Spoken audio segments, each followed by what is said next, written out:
This session talks about the role of a manager and various approaches to management. So we define the role of a manager, we review and evaluate alternative approaches to management, and we consider if management is generic. That is, do we think that management is the same in whichever industry or organization you operate, or whether there are specific strengths that you need in particular industries.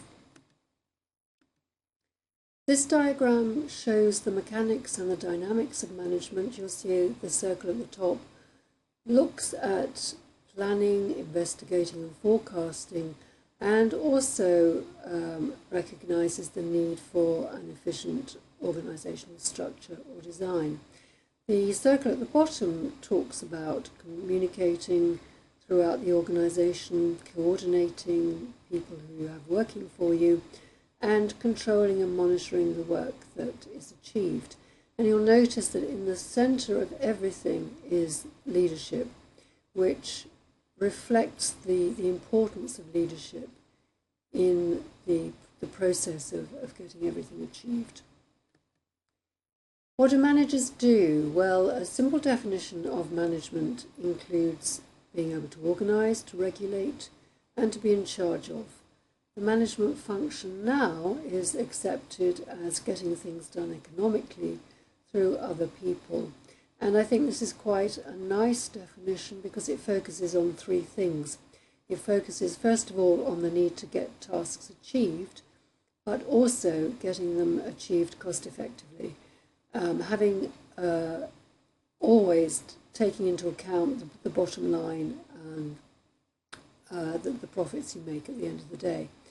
And lastly, the third element of management is getting things done through other people, meaning that you have to manage and lead people, motivate people, communicate people to people, etc., in order to get that process achieved well, effectively, successfully. We're going to look at or compare classical management with a more modern approach to management. And I want to introduce you first of all to Henri Fayol, who was writing about management around the 1920s, which I know sounds an awful long time ago, but you'll see when we look at what he considered to be the role of a manager, that is still a very relevant approach to looking at management. And we're going to compare that to an approach by Peter Drucker, who was writing about management later on in the 1950s, which still I know seems a long time ago now. But you'll see a difference between these two different approaches. First of all, Henri Fayol's administrative management talks about planning, organizing, commanding, coordinating, and controlling.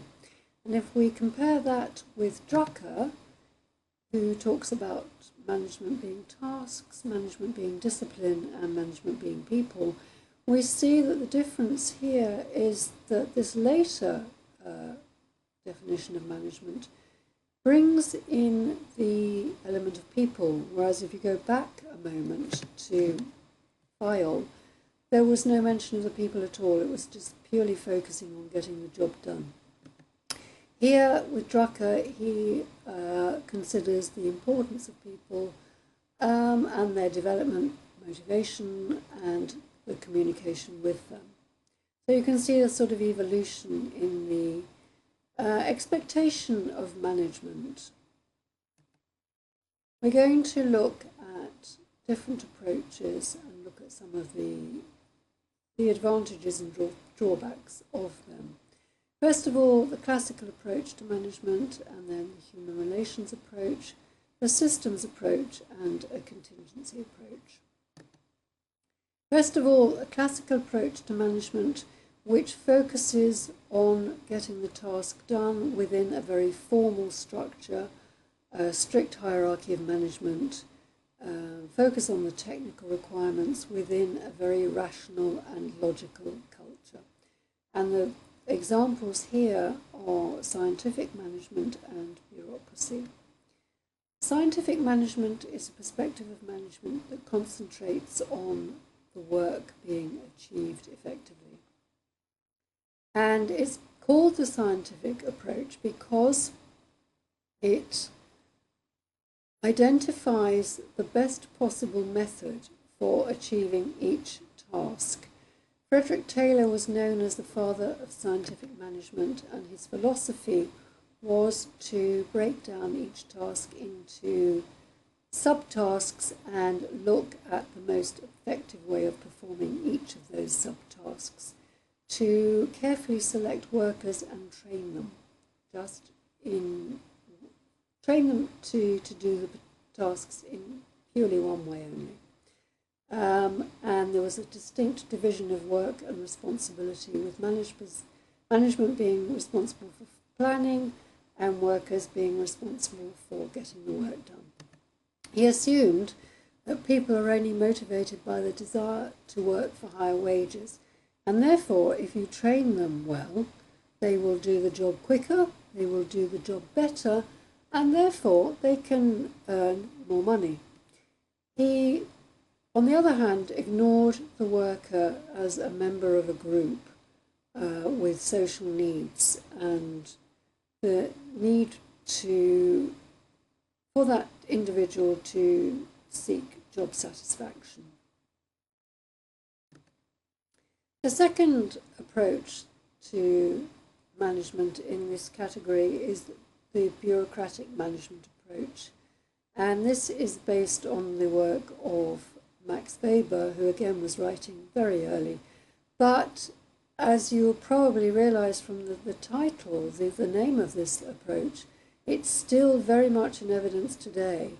We talk about bureaucracies, but not always with a positive consideration. But having said that, there is definitely a positive side to bureaucracies, and you'll see the need for a bureaucratic element in most medium to large size organizations. Again, this emphasizes the need for rationality and the characteristics, again, of formal rules and procedures, things like career advancement being based on merit, which, I mean, there's no problem with that, a very well-defined hierarchy, and the emphasis, again, on getting the task done.